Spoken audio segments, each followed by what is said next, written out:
Man, it feels good to be back. All right, so I want you to imagine you're buying something. Let's say it's a phone. It's shiny, it's fast, it's got more cameras on it than the Pentagon. And then 2 years later, it suddenly starts moving like it has arthritis and early onset dementia. And you're looking at the thing like, damn, okay, well, it's old now, but I guess it's time to replace it. Well, that's what companies want you to do. And in fact, they design their products like that on purpose. It's this little thing called planned obsolescence. It's when companies design their products to fail, slow down, or just become somewhat useless after a certain amount of time. It's kind of like, oh no, your software isn't compatible anymore? Well, I guess it's time to change it then. It's capitalism's favorite party trick. Let's back it up. The term planned obsolescence came into the spotlight in the 1930s during the Great Depression. This guy, his name was Bernard London, kind of actually proposed it as a good idea. He thought that purposely making things to fail after a certain amount of time would jumpstart the economy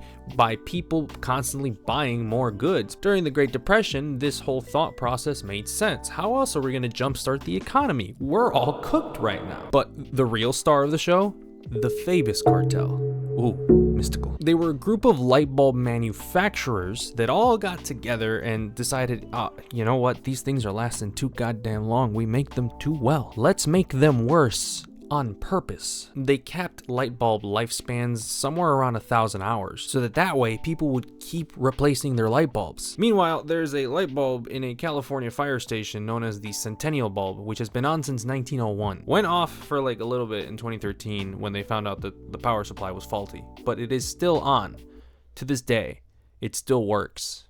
It is over 120 years old. And yet my $80 smart bulb from Amazon can't even stay connected to the Wi-Fi for even 3 days. Fast forward to now, to today. It's not just light bulbs. Your iPhone, yeah, Apple's been caught slowing those things down forever. That's been a controversy that's been going on for years. So old news, we know this, especially since it conveniently happens to start slowing down around the time of a new launch. Printers are actually even worse. Some have chips built into them that will disable them even if there's still ink left, just because it's expired. That's right, apparently ink can go bad now.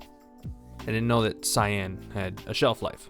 Now from a design perspective, this is where things get nasty. Because the idea of design is to create something that's functional, beautiful, and ideally sustainable. Planned obsolescence throws that out of the window and says, nah, let's make some trash that looks cute for a while, but then, it's kind of useless after a year. There's a difference between evolving a product naturally over a set period of time, like improving the camera every few years, and then making something intentionally fragile. That's not innovation, that's sabotage with good marketing. And look, I get it. Technology improves. Products age, software needs to be changed. But we've crossed a line when it's cheaper to buy an entirely new product over just repairing the one that you already have. Like imagine if your furniture worked that way, which when it comes to IKEA, it kinda does. Oh no, your chair wobbles now? Sorry, it's welded shut and sealed with this mystery resin. You'll need to buy the new Chair Pro Max 14 Ultra.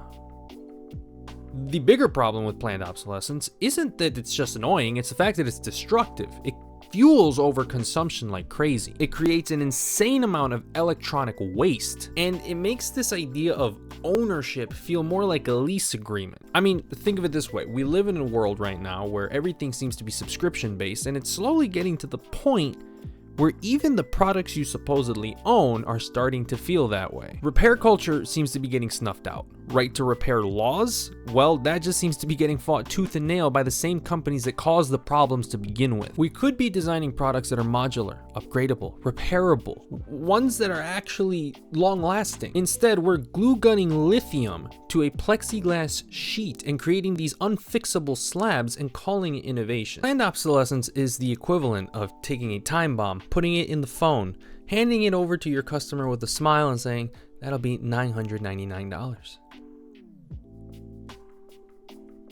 It's wasteful, it's unethical, and honestly, it's just bad design. Not because it fails, it's because it's designed to fail that makes it bad design. If you've ever felt like you're paranoid that your stuff just starts getting worse after a new product launches, or it seems to be failing earlier than it should be, or at least logically should be, you're not actually going crazy. It most likely actually is doing that.